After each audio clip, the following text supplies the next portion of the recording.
Halo semuanya, perkenalkan nama saya Esther Magdalena, mahasiswa Magister Sains Psikologi Universitas Ahmad Dahlan Yogyakarta. Dalam video ini, ada 5 orang penyintas gangguan bipolar yang akan berbagi cerita tentang gangguan bipolar yang mereka alami. Namun sebelum itu, ada satu hal yang perlu saya sampaikan agar video ini dimengerti dengan tepat, yaitu no self-diagnosis, tidak mendiagnosa diri sendiri. Teman-teman penyintas gangguan bipolar dalam video ini sudah memiliki surat keterangan diagnosa resmi dari dokter psikiater mereka masing-masing. Artinya, mereka tidak melakukan self-diagnosis. Apa itu self-diagnosis? Self-diagnosis itu adalah ketika kita sendiri yang mendiagnosis, melabel atau menganggap diri kita menderita gangguan bipolar karena merasa cocok dengan informasi tentang simptom-simptom gangguan bipolar yang kita baca di berbagai media sosial.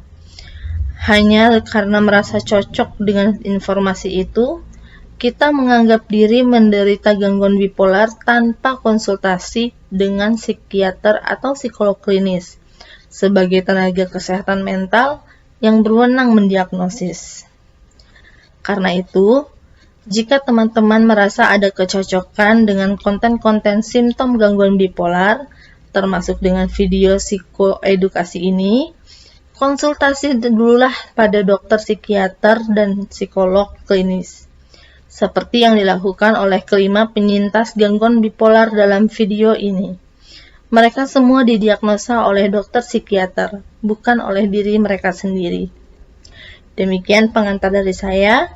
Sekarang, mari kita saksikan apa yang teman-teman penyintas gangguan bipolar katakan tentang gangguan bipolar mereka.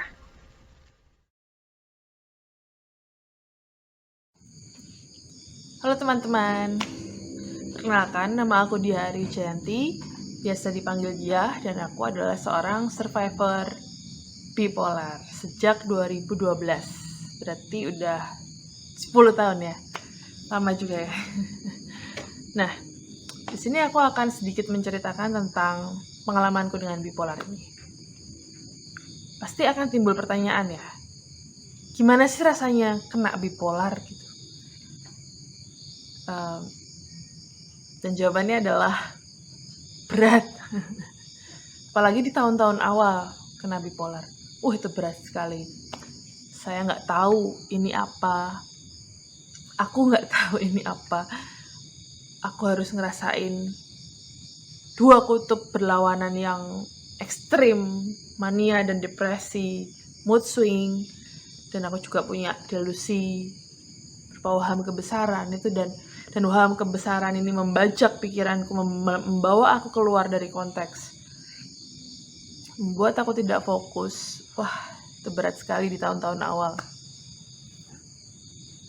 Apalagi ada juga aku pernah mengalami penarikan diri selama bertahun-tahun. Itu berat banget. Ngerasa sendiri, bener-bener sendiri, gak ada yang ngerti aku.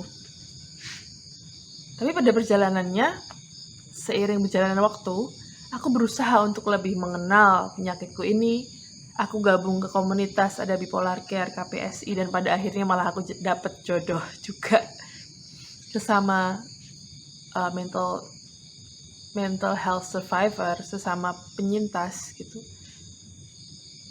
Dan memang pada akhirnya aku malah jadi bersyukur gitu kena bipolar ini. Kenapa? Karena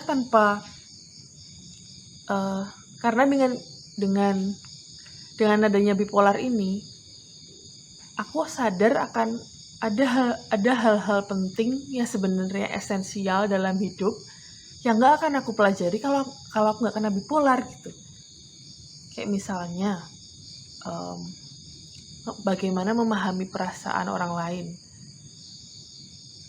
bagaimana mempunyai rasa empati atau turut merasakan penderitaan orang lain, bagaimana cara berkomunikasi yang baik yang tidak menyinggung perasaan orang lain, bagaimana cara menempatkan diri, bagaimana cara menjadi pendengar yang baik. Dan yang akhir-akhir ini aku pelajari dan aku ngerasa ini penting banget adalah mindfulness gitu. Wow, mindfulness itu sesuatu yang wow banget gitu, yang wah itu nggak akan aku pelajari kalau aku nggak kena bipolar gitu. Jadi sekarang saat ini aku malah bersyukur aku mendapat anugerah berupa bipolar ini. Gitu sih. Kalau nggak kena bipolar aku nggak akan belajar hal-hal yang membuat aku hidup dengan utuh gitu. Itu teman-teman, oke, sekian, makasih ya.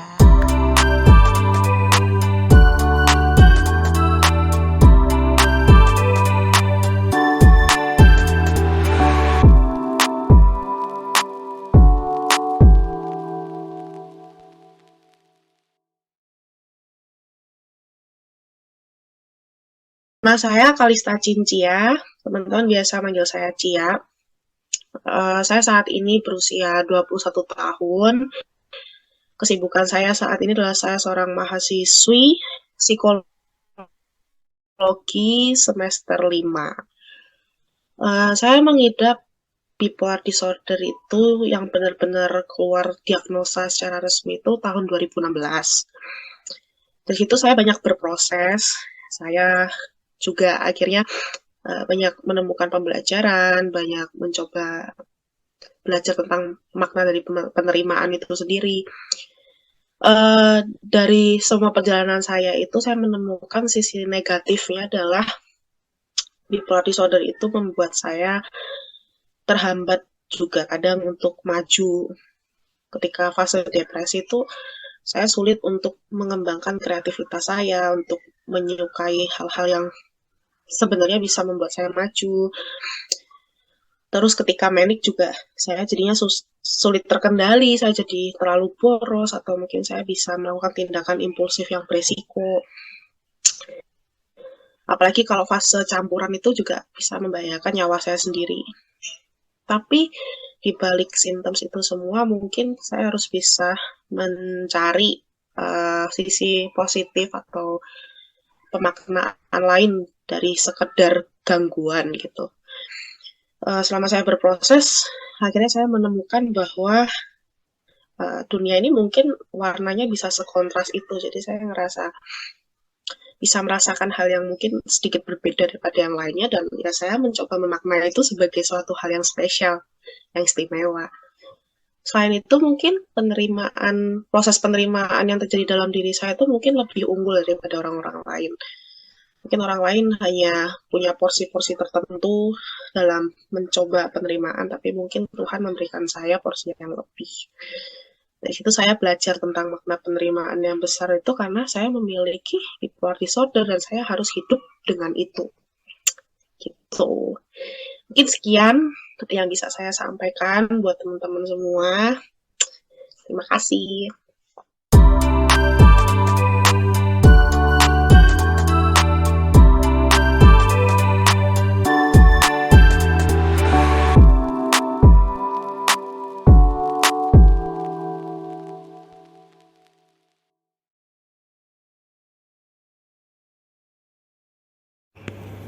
Hai, nama aku Putri dan aku terdiagnosa bipolar dari tahun 2020 bulan Februari hingga sekarang.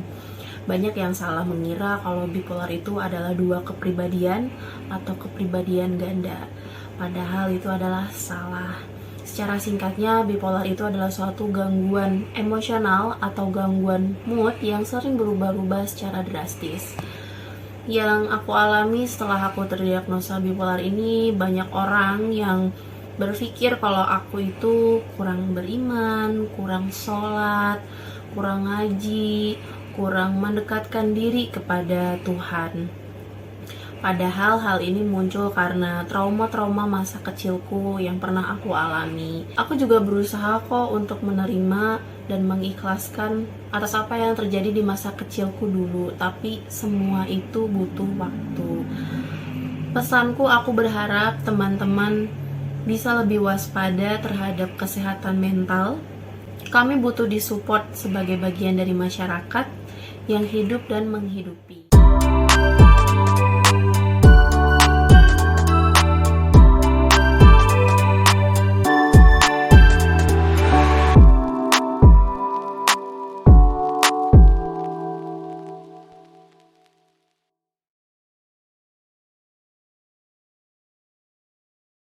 Halo, assalamualaikum warahmatullahi wabarakatuh. Nama saya Yoga.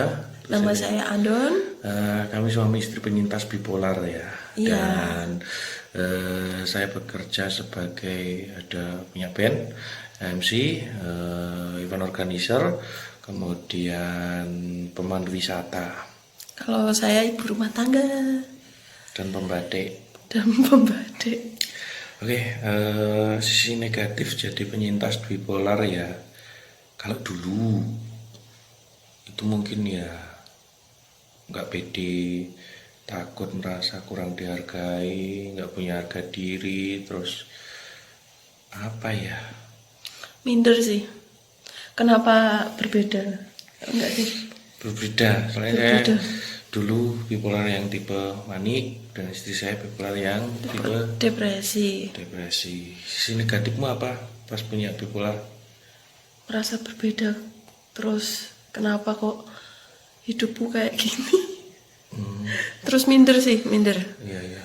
Kalau saya- positif, kalau ayah apa? Kalau saya ya hampir sama seperti tadi itu, tapi alhamdulillah udah agak lama mencoba move on dari bipolar. Kita ya sini dulu dengan obat, terus tanpa obat ya bisa ya. Kok bisa ya? Ya heran juga. Kemudian sisi positif jadi penyintas bipolar apa ya? Oh, jadi welas asih, jadi lebih bisa mengerti orang yang punya gangguan jiwa itu kayak gimana. Tapi ya sekarang jadi takut sih kalau punya bipolar dan terekspos gitu.